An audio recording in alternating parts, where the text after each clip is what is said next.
pagi anak-anakku. Bagaimana kabar kalian hari ini? Semoga sehat dan selalu dalam lindungan Allah Subhanahu wa taala. Bagaimana? Rindu ke madrasah? Rindu bertemu dengan Bapak Ibu guru? Rindu bercengkerama dengan teman-temanmu?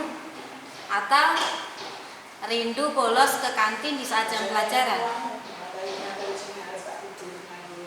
Baik, alhamdulillah hari ini kita bisa berjumpa lagi meskipun tidak secara tatap muka langsung, tetapi dengan kecanggihan teknologi kita masih bisa berjumpa meskipun dengan daring atau online. Semoga setidaknya bisa melepas sedikit kerinduan kita. Nah, tetapi di sini kita tidak hanya cuma melepas rindu ya, kita di sini berjumpa lagi dalam proses pembelajaran. Jadi baik, jumpa lagi dengan saya Hoirianingsih yang nantinya akan membersamai kalian di pembelajaran mata pelajaran pendidikan Pancasila dan kewarganegaraan agar kalian semakin cinta dengan bangsa kita, semakin cinta dengan negara Indonesia. Nah, sebelum nanti kita masuk ke materi, akan saya sampaikan dulu kontrak pembelajaran. Jadi meskipun sekarang ini kalian di rumah, kita tidak bisa bertatap muka langsung di dalam kelas, tetapi ini adalah sekolah, ya. Jadi harus ditekankan, ini sekolah bukan berarti libur. Maka nanti silahkan ikutilah proses pembelajaran sesuai jadwal yang sudah disiapkan dan ikutilah dengan baik. Sekali lagi, meskipun kalian di rumah, kita tidak bisa bertatap muka di kelas, tetapi ini adalah sekolah. Jadi silahkan diikuti dengan baik. Kemudian yang kedua, setiap ada penugasan dari saya, silahkan kerjakan penugasan yang diberikan secara tepat waktu. Nah, ini kalian harus belajar disiplin waktu, menghargai waktu. Nah, nanti penugasan yang tidak dikumpulkan tepat waktu, maka pengumpulan tugas itu tidak akan saya terima. Ini bisa dipahami ya. Nah, jadi nanti setiap pertemuan di proses pembelajaran daring ini khususnya itu akan saya lakukan penilaian dengan berbagai macam cara. Ya. Kemudian yang ketiga, siswa yang tidak mengikuti proses daring maka otomatis tidak akan diberikan nilai pada pertemuan yang bersangkutan. Jadi nanti ketika proses pembelajaran kemudian saya berikan penugasan, silahkan segera dikumpulkan karena akan segera langsung saya lakukan penilaian. Bisa dipahami ya? Alhamdulillah.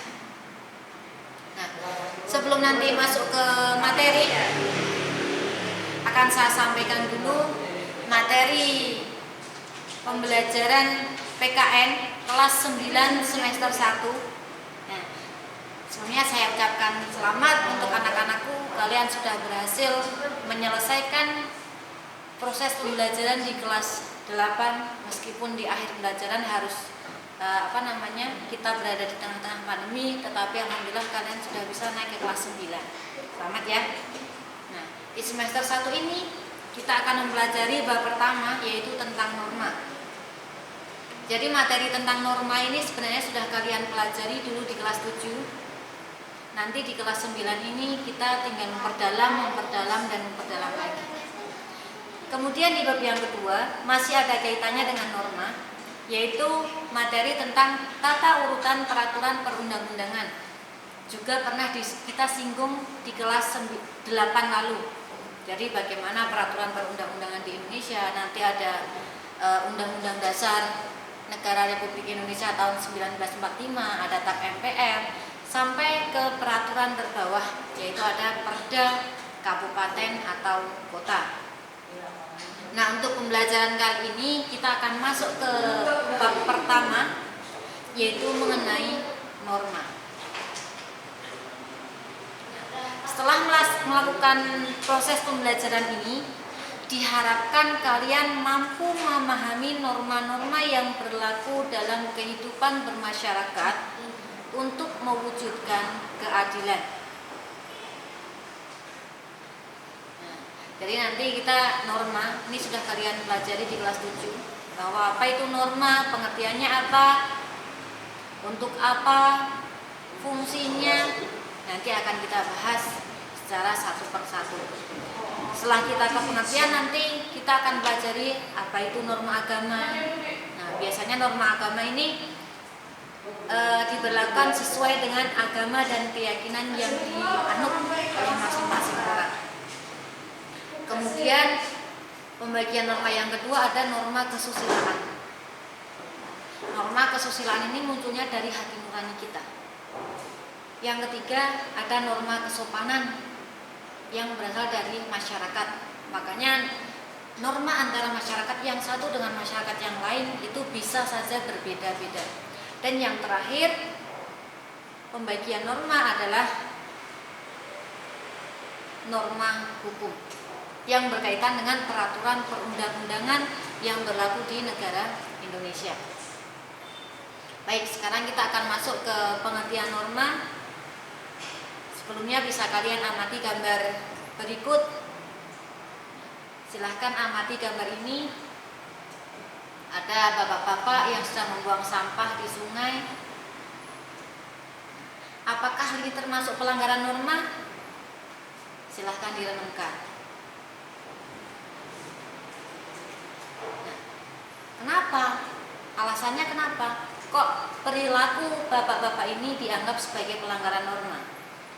Nah, bisa kalian tulis di buku tulis kalian ya. Kenapa hal ini termasuk pelanggaran norma? Kemudian ada seorang ahli hukum Romawi, Cicero. Beliau mengatakan ubi societas ibi ius. Di mana ada masyarakat, di situ ada hukum. Jadi setiap ada masyarakat, tentunya di situ ada hukum atau aturan-aturan yang mengatur perilaku tingkah laku masyarakat. Beliau juga mengatakan bahwa di mana ada dua orang atau lebih, maka hukum adalah sesuatu yang wajib ada untuk mengatur hubungan antara dua orang atau lebih tersebut supaya tidak terjadi kekacauan. Nah, jadi ketika ada dua orang, minimal dua orang saling berinteraksi, di sini di tengah-tengah ini hukum merupakan sesuatu hal yang wajib ada. Karena apa? Ketika ada interaksi minimal dua orang kok tidak ada hukum di tengah-tengahnya, maka kira-kira apa yang akan terjadi? Ya, kekacauan. Orang tidak akan ada rasa saling menghormati, rasa saling menghargai. Maka meskipun hanya dua orang, di situ dibutuhkan adanya hukum. Bisa dipahami? Alhamdulillah. Nah, kemudian kita masih ke pengertian norma, yaitu kaidah hidup yang mempengaruhi tingkah laku manusia dalam hidup bermasyarakat. Makanya setiap masyarakat itu memerlukan norma. Jadi intinya norma itu adalah kaidah, aturan atau nilai-nilai yang nantinya akan mempengaruhi tingkah laku masyarakat.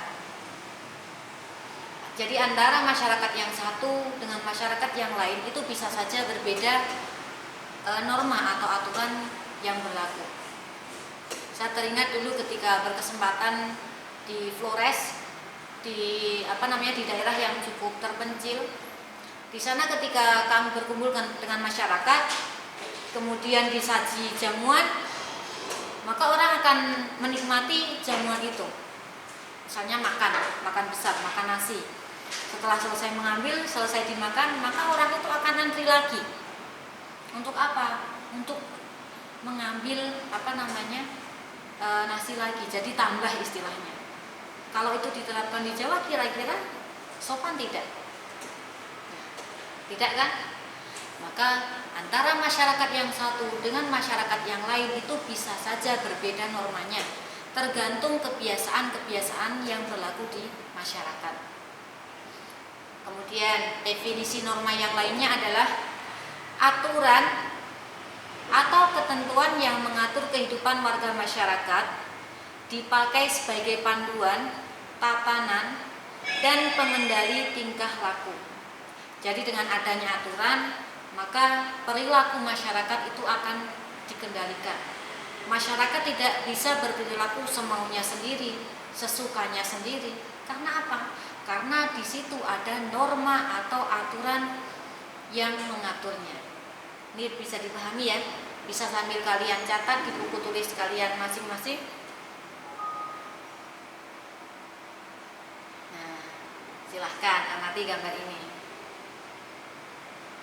Adakah di antara kalian yang pernah melakukan hal seperti ini?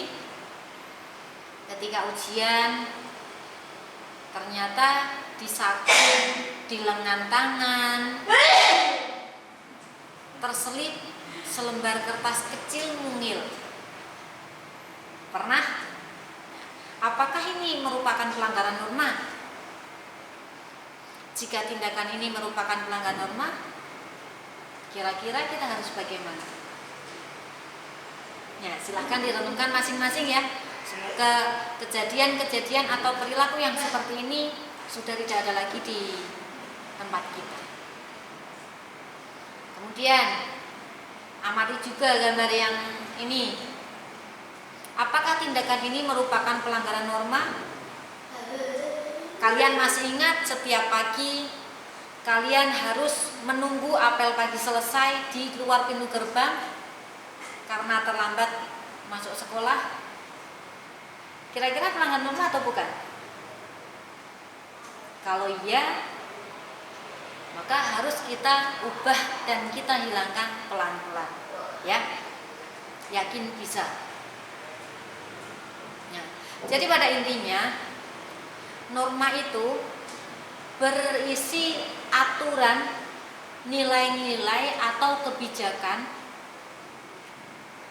yang itu bisa berupa larangan ataupun perintah. Yang berupa larangan misalnya apa? Kalau di dalam berlalu lintas itu ada undang-undang tentang lalu lintas, maka hal yang dilarang misalnya setiap pengendara motor dilarang memblombong, istilahnya memblombong tuh memblombong knalpotnya. Itu dilarang, itu hal yang dilarang oleh undang-undang. Selain itu misalnya adanya larangan untuk lampu yang di belakang, lampu rem itu kalau terlalu silau itu juga dilarang oleh undang-undang. Kemudian misalnya hal yang diperintah. Jadi selain memuat larangan, di situ juga memuat perintah. Misalnya apa? Kalau dalam undang-undang lalu lintas itu ada setiap pengendara sepeda motor wajib membawa SIM STNK. Jadi kata wajib itu adalah merupakan perintah. Kemudian norma ini jangan sampai dengan dengan adanya norma kita masih berperilaku seperti ini. Pelanggaran norma bukan? Jelas. Hal ini semoga tidak terjadi di madrasah kita. Nah, jadi nanti dengan adanya norma akan menjadi pengendali perilaku masyarakat. Ketika masyarakat taat pada norma, maka perilaku masyarakat akan menjadi terkendali sehingga nanti bisa tercipta keadilan dan ketertiban masyarakat. Nah, sekarang tentu kalian sudah memahami pengertian norma. Sekarang silahkan tulis pengertian norma di buku tulis kalian masing-masing. Masih ingat kan pengertian norma yang tadi sudah kita pelajari? Silahkan sekarang ditulis di buku tulis kalian masing-masing. Selesai? Nah, baik, jadi untuk pertemuan kali ini hal yang kita pelajari tentang pengertian norma dulu. Untuk pertemuan selanjutnya kita akan masuk ke pembagian norma, mulai dari norma agama, norma kesusilaan, norma kesopanan, dan yang terakhir adalah norma hukum. Jadi silahkan sambil dibaca-baca, karena kalian di rumah kan fasilitas belajarnya sangat lengkap. Kalaupun tidak ada buku-buku pendukung, penunjang, fasilitas HP, internet itu bisa kalian manfaatkan ya untuk proses belajar. Nah, baik, terima kasih. Perjumpaan kita hari ini sampai di sini dulu. Sampai jumpa lagi insya Allah pertemuan selanjutnya. Semoga kita semua sehat-sehat. Kalian yang di rumah tetap jaga kesehatan. Kalau harus terpaksa keluar rumah, silahkan tetap patuhi protokol kesehatan. Nanti balik lagi ke pondok dalam keadaan sehat. Ya, oke. Sampai bertemu lagi minggu depan. Salam rindu dari saya. Terima kasih. Wassalamualaikum warahmatullahi wabarakatuh.